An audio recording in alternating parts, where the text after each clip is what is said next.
நெல்லையில் கவின் ஆணவ கொலை செய்யப்பட்ட வழக்கில் குற்றப்பத்திரிகையை தாக்கல் செய்துள்ளது சிபிசிஐடி. அண்மை செய்தியாக பார்த்து வருகிறோம். வழக்கில் 32 ஆவணங்கள் மற்றும் 83 சாட்சிகளிடம் விசாரணை நடத்தி குற்றப்பத்திரிகையை சிபிசிஐடி தாக்கல் செய்துள்ளது. கூடுதல் விவரங்களுடன் இணைகிறார் செய்தியாளர் திரவிய சம்பத். இந்த வழக்கு குறித்த முழு விவரங்கள்.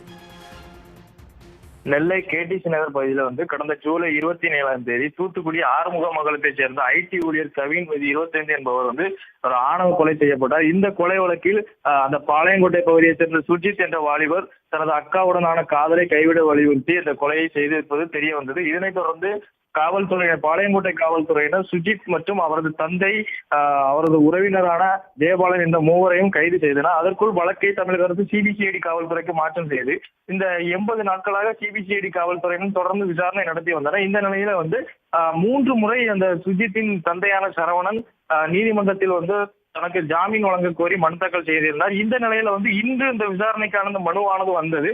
இதனைத் தொடர்ந்து இன்றும் அந்த நீதிபதி ஹேமா அந்த ஜாமீன் மனுவை தள்ளுபடி செய்து உத்தரவிட்டிருந்தார். அதனைத் தொடர்ந்து சிபிசிஐடி காவல்துறையினர் தீவிரமான விசாரணையில் ஈடுபட்டு வந்த நிலையில் தற்பொழுது சிபிசிஐடி காவல்துறையினர் தரப்பில் 83 சாட்சிகளிடம் தீவிர விசாரணை நடத்தி அந்த 32 ஆவணங்களை தயார் செய்து தொடர்ந்து இந்த குற்றப்பத்திரிகையை நீதிமன்றத்தில் தாக்கல் செய்திருக்கிறார்கள். இதில் பல்வேறு கட்ட தகவல்கள், முதல் கட்ட அடிப்படையில் பல்வேறு கட்ட வெளிவராத தகவல்களும் அடங்கியிருப்பது குறிப்பிடத்தக்கது.